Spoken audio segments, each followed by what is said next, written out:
Hey y'all, Adam Short here. Today I want to talk about a popular and unpopular subject, which is revenue. Revenue equals sales, equals proceeds. A lot of those terms mean the same thing, but what we're talking about is money in the door for your business.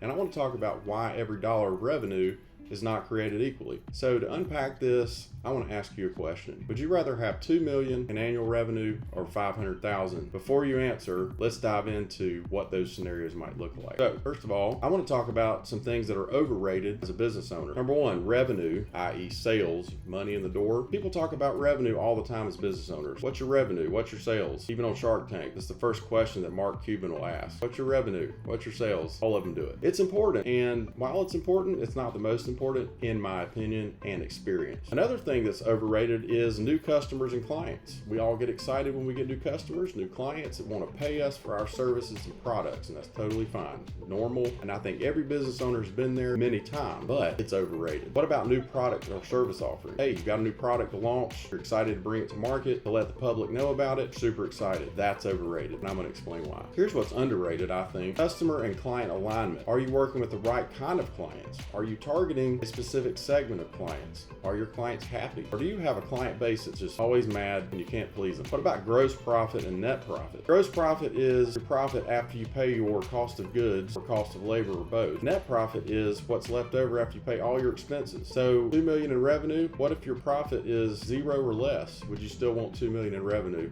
or would you rather have less revenue and more profit? How about predictable cash flow? That's a huge one. What if you have a slow month or 2 months and you have to go get outside financing to keep the doors open? And how could you avoid that? What can you do to plan and be proactive to avoid unpredictable cash flow? So let's dive into the question why every dollar of revenue is not created equally. So I've got two different scenarios, one on the left, one on the right. The one on the left is $2 million in annual revenue. We're going to stack that up against $500,000 in revenue. So let's do it. I'm going to paint a picture of what the $2 million scenario might look like. This is totally fictitious, totally made up, but it's based on real situations that I've seen in my experience and some of my own takeaways in running my own firm as an accountant. So let's talk about the $2 million revenue example. In this business, they've got a very broad product or service offering, and they're trying to appeal to the entire general public. They're trying to sell their widgets or their services to everybody. They're not targeting a specific client base or customer type or demographic because their fear of missing out about potential business. It's FOMO. Really, when it comes down to it, that's what it is. It's FOMO.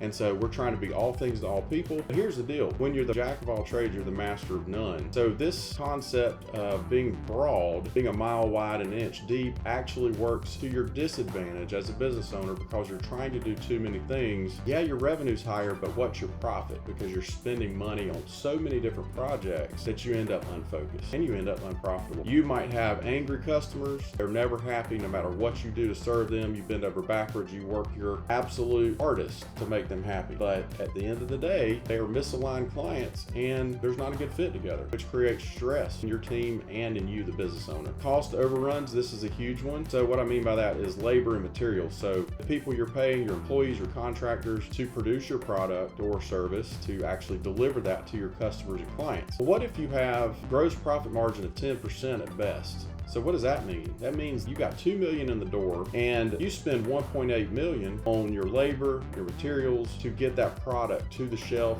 or to the delivery truck or to, if you're a service, to the customer directly. And that means that you have a gross profit of $200,000 or less. We haven't even talked about operational expenses, which you then would subtract from your gross profit. You probably by that point in time in a business of that size, you'd be at a net loss. So you actually would be losing money on $2 million of revenue. So cost overruns are a big thing. Change orders, this comes into play as well. So if you have customers who are misaligned and you don't have the correct scope management in place for service business, for example, or even for a product or something that requires customization, and if they want to put a change order in, for example, construction, some construction companies do not charge their customers for change orders and they end up eating the cost. Well, that comes out of profit and net profit or both. Extra work you don't get paid for. That creates friction and it often creates lack of profitability. What about this? this. Customers and clients pay you late. So really the $2 million in annual revenue actually ends up taking 18 months for you to collect that money. So really you're not at $2 million revenue anymore. You're at $2 million per 18 months, which is drastically different. And then so you might have to go out and get a line of credit to borrow money for operational gaps, expenses, maybe to run payroll, to pay your team, have a cash flow crunch, and gaps in being paid from customers, which is a huge problem. What about you and your team? You're working 70 hours a week to try to serve this very broad client base, to make them happy. There's just massive workload. There's not much focus. And you think you're making money, but you're actually not. You're actually losing money. You have a $200,000 gross profit. That is a really bad scenario. So let's stack that up against a $500,000 annual revenue, okay?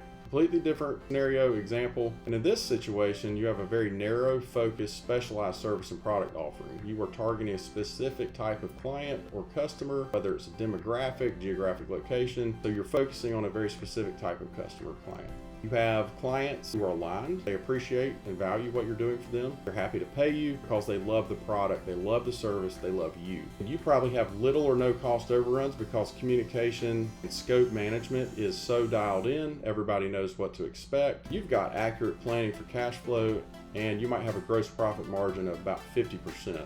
That's a really healthy gross profit margin. It may be higher or lower, but you might end up with a 50% gross margin in a situation like this because you're focusing, you have aligned customers, a very predictable path to profitability. By extension, change orders from customers probably very little or non-existent, or if they do exist, they're very straightforward because you're communicating and you know exactly what you're communicating to the client. They know exactly what you're doing for them. There's no guesswork, there's no shifting of understanding. It's all written out, it's all discussed, and it's all very clear. And then what about change from payment terms in the first example of $2 million with the $500,000 scenario? What if you get paid up front? You're getting paid up front and you're accurately measuring $500,000 annual revenue per year. You don't need to go out and get a loan or a line of credit from the bank now, finance your business while you're waiting on getting paid. You're getting revenue as you should be during the 12-month period, and it's timed exactly as you expect, just like clockwork. And with this example, your team is probably working 40 hours a week. You're less stressed, they're less stressed. They feel like they have a purpose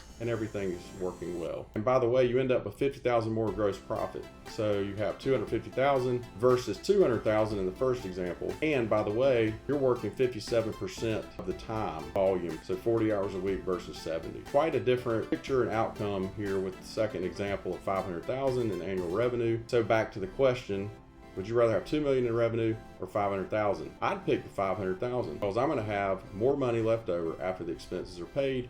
I'm going to have a better quality of life, so will the team, and everybody's going to be happy. Maybe not everybody, but most everybody's going to be happy. You have a purposeful business owner, an aligned client base, and a fulfilled team. That really is the sun, the moon, and the stars lining up. So hopefully this is helpful. Hopefully it gets the wheels turning on how you might be able to evaluate where your revenue is as a business owner and what you can do about it. Until next time, thanks for watching.